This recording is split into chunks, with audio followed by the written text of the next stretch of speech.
नमस्कार भाई लोग, कैसे हैं आप लोग। तो आज के इस वीडियो में मैं फिर से आपका बहुत ही ज़्यादा स्वागत करता हूँ आपके ही अपने चैनल टेक्निकल ट्रेडर में। तो आज के इस वीडियो में हम बात करने वाले हैं येस बैंक के बारे में। देखिए, येस बैंक को लेकर पूरी अपडेट आ चुकी है।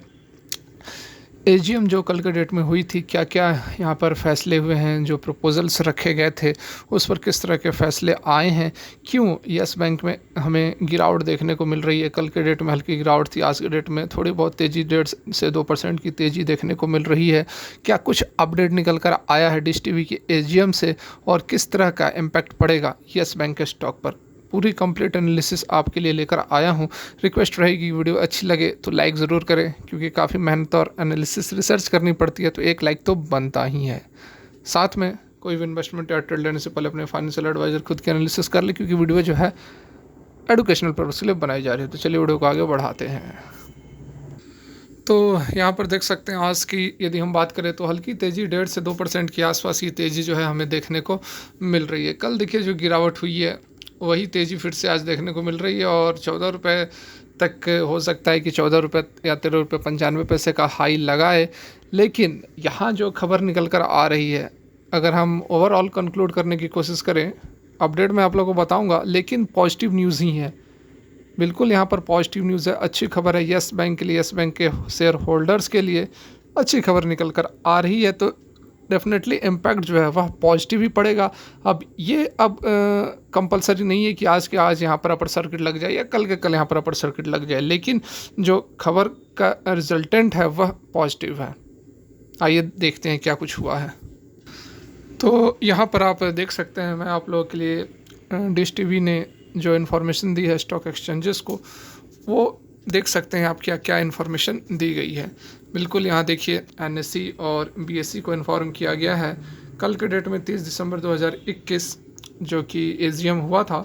तो एजीएम का क्या आउटकम निकला है आप खुद यहाँ पर देख सकते हैं। तो यहाँ पर आप देख सकते हैं इन्फॉर्मेशन दी गई है कि 33rd जो है एनुअल जनरल मीटिंग हुई है। आज के डेट में 11:30 पर यहाँ पर स्टार्ट हुआ है और जो मैनेजिंग डायरेक्टर है एट प्रेजेंट जवाहरलाल गोयल, ठीक है, वो उन्होंने रिक्विसाइट किया है कोरम को और जो meeting was called eight order 11:30 पर। लेकिन जो मुख्य मुद्दा यहाँ पर समझने वाली वह यह है कि जो प्रमोटर ग्रुप है, डिश टीवी का प्रमोटर ग्रुप एसएल ग्रुप है और उसमें से एक एंटिटी है वर्ल्ड क्रेसेट एडवाइज़र।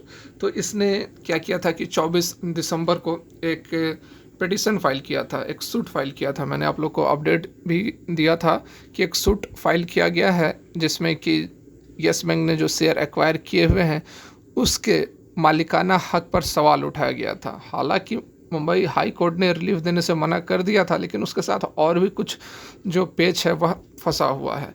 तो यहाँ देख सकते हैं कि world crescent advisor LIP had filed a suit bearing, ये नंबर हो गया, before honourable high court of Bombay challenging share holding of Yes bank limited in the company. इस चीज़ को चैलेंज किया गया था, तो उसको लेकर जो यहाँ अपडेट निकल कर आ रहा है, तो उसमें ऐसा डिश टीवी बता रही है कि honourable high court of Bombay was pleased to direct the voting result of outcome of the AGM schedule to be held on 30 December shall abide by the final decision in the interim application. ठीक है, तो यहाँ पर यह बताया जा रहा है कि जो भी फाइनल आउटकम निकल कर आएगा AGM का, उसको अवॉइड करना पड़ेगा, मतलब उसके अनुसार ही उसका पालन करना पड़ेगा। जो भी इस डिसीजन मतलब इस पिटीशन का, इस सूट का जो भी फाइनल आउटकम आएगा उसी के अकॉर्डिंग यहाँ पर आपको AGM की भी जो रिजल्ट्स है उसको अवॉइड करना पड़ेगा। देखिए, shall abide by the final decision in the interim application. तो इसी आदेश का हवाला देते हुए यहाँ पर डिश टीवी कह रही है कि in order to comply with the honorable court direction by the way of the aforesaid order, the company had requested to synchronize to place all the information related to e-voting along with report in a sealed cover and hand the same to the company secretariat and compliance officer of the company। देखिए, जो यहाँ पर फैसला निकल कर आया है उस समय जो हाई कोर्ट ने कहा था उसको यहाँ पर हवाला देते हुए, उस फैसले का हवाला देते हुए डिश टीवी क्या कह रही है कि जो भी फैसला AGM में कल के डेट में निकल कर आया है उसको हम किसको देंगे, तो बॉम्बे हाई कोर्ट को देंगे। Shall in turn place the same before honourable honourable Bombay high court for further directions. तो एक एनवेलप में करके यहाँ देख सकते हैं, ये देखिए कवर, सील्ड कवर करके, यहाँ देखिए सील्ड कवर करके किसको दिया जाएगा, तो मुंबई हाई कोर्ट के सामने यह प्रस्तुत किया जाएगा। उसके बाद जो हियरिंग होगी, ठीक है, जो लॉ सूट फाइल किया गया था उसकी जो हियरिंग निकल कर आती है कि मालिकाना हक किसका है, यस बैंक का है या फिर वर्ल्ड क्रेसेट का है, तो उसके अकॉर्डिंग यहाँ पर जो भी कल के एजीएम हुई थी उसमें जो आउटकम निकल कर आया है उसको बताया जाएगा, ठीक है। उसके बाद ही उस फैसले को डिस्क्लोज़ किया जाएगा। और यही कारण था, यही सबसे बड़ा कारण था कि कल के डेट में आपको येस बैंक के अंदर गिरावट देखने को मिल रही थी, क्योंकि जो भी पॉजिटिव न्यूज़ तो थी, बहुत पॉजिटिव न्यूज़ थी, एजीएम में पार्टिसिपेट कर रहा है येस बैंक, वोटिंग भी कर रहा है, और मोस्ट प्रोबेबली चांसेस यही निकल कर आ रहे थे कि यहाँ पर आराम से येस बैंक की जीत होगी, जो भी प्रपोजल्स हैं उसको येस बैंक जीतेगा अपने वोटिंग राइट्स के थ्रू। लेकिन जो वोटिंग हुई उसे ही डिस्क्लोज़ नहीं किया गया, तो ये एक वेट करना पड़ेगा। और फिर नेक्स्ट डेट कब आएगी, फिर तारीख पर तारीख वाली बात हो गई, तो वेट करना पड़ेगा। तो ये एक निगेटिव सेंटीमेंट पैदा कर रहा था। तो कल के डेट में आपको जो है स्टॉक के अंदर प्रेशर इसलिए दिख रहा था, ठीक है। आज के डेट में भी जो है न्यूज़ तो काफ़ी अच्छी है, पॉजिटिव न्यूज़ है, और चांसेस भी यही है कि यहाँ पर येस बैंक की जीत हुई है। लेकिन अब डिस्क्लोज तो नहीं हो पा रहा है, तो एक थोड़ी क्या उदासी कह सकते हैं, निगेटिविटी आप कह सकते हैं, तो ये चीज़ मार्केट में अभी चल रही है। तो उस कारण से आज भी देखिए आप येस बैंक में कोई खास मूवमेंट नहीं है। जिस तरह से तेज़ी रहनी चाहिए थी, अच्छी खासी तेज़ी रहनी चाहिए थी, डिश टीवी को एक्वायर कर लेगा, मतलब अपना पूरा क्या बोलते हैं उसको, प्रभु सत्ता जमा लेगा। तो इतनी बड़ी खबर के बावजूद हमें 1.5-2% की तेज़ी, कोई तेज़ी नहीं है। तो कारण यही है कि अभी डिस्क्लोज मैटर नहीं हुआ है। यहाँ पर देखिए जो 3 रेजोल्यूशन रखे गए हैं येस बैंक की तरफ, सॉरी डिश टीवी की तरफ से, वो आप देख सकते हैं कौन कौन से रेजोल्यूशन रखे गए हैं। ये देखिए नीचे में ये आपको दिया हुआ है। यहाँ पर देखिए रेजोल्यूशन नंबर 1 जो है, कल भी मैंने आप लोगों को बताया था, यहाँ पर देख लीजिए, adaptation of audited stand alone and consolidated financial statement and report of the board. किसके लिए, मतलब 2021 का जो फाइनेंशियल ईयर एंड हो रहा है उसका यहाँ पर है कि अडॉप्ट करना है, जो भी standard and consolidated financial statement निकल कर आए हैं उसको अडॉप्ट करने के लिए रेजोल्यूशन यहाँ पर लाया गया था। पहला रेजोल्यूशन तो ये था। दूसरा था कि reappointment of Ashok Mathai Kurian director liable to retire by rotation, ठीक है। तो यहाँ पर अशोक कुरियन को रीअपॉइंट करने का था दूसरा प्रपोजल। और तीसरा प्रपोजल था, देखिए यहाँ पर rectification of remuneration of cost auditors for the financial year 2021-22, ठीक है। तो ये 3 रेजोल्यूशंस थे जिसको कि जो येस बैंक है सर से नकार रहा है। बिल्कुल यहाँ पर अशोक कुरियन को तो बिल्कुल भी सपोर्ट नहीं कर रहा है येस बैंक यहाँ पर फिर से अपॉइंट किया जाए, क्योंकि अशोक कुरियन वही हैं जो कि ऑडिट कमेटी का मेंबर रह चुके हैं। डिश टीवी का जो ऑडिट कमेटी था 2018 से ही उसके मेंबर हैं, और काफ़ी फाइनेंशियल इरेगुलरिटीज़ हमें देखने को मिल रही है। और वही यहाँ पर जो पहला रेजोल्यूशन है यह भी इसी से रिलेटेड है कि जो ऑडिटेड एंड स्टैंड अलोन और कंसोलिडेटेड फाइनेंशियल स्टेटमेंट को एक्सेप्ट करने, अडॉप्ट करने की जो बात हो रही है, इसमें भी कुछ इरेगुलरिटीज़ आई हैं। और इस इरेगुलरिटीज़ का पीछे आप हाथ इनका भी हो सकता है, क्योंकि ये भी ऑडिट कमेटी के मेंबर रह चुके हैं। तो ये सारी जो हैं कहीं ना कहीं इरेगुलरिटीज़ देखने को मिल रही है फाइनेंशियल स्टेटमेंट वगैरह में। तो उस कारण से यहाँ पर बिल्कुल येस बैंक नहीं चाह रहा है कि अशोक कुरियन को फिर से अपॉइंट किया जाए, और डिश टीवी तो वही चाहेगा, क्योंकि वो क्या किया है, पीछे का क्या झोल झाल किया है वो तो खुद वही जानेगा। तो इस कारण से डिश टीवी चाह रहा है कि इसको अपॉइंट कर दिया जाए। हालांकि यहाँ पर जो 2 एडवाइजरी फर्म थे वो येस बैंक को सपोर्ट कर रहे हैं, और एक प्रॉक्सी एडवाइजरी फर्म जो है इनगवर्न, वो है डिश टीवी को सपोर्ट कर रहा है। लेकिन यहाँ पर जो मैक्सिमम चांसेस हैं वह यही हैं कि येस बैंक की जीत हुई है। जो प्रपोजल्स हैं उसको यहाँ पर डिश टीवी जीत नहीं पाया, जो वोटिंग्स हुए हैं वह येस बैंक के फेवर में हुए हैं। आइए आपको और कुछ अपडेट बताता हूँ।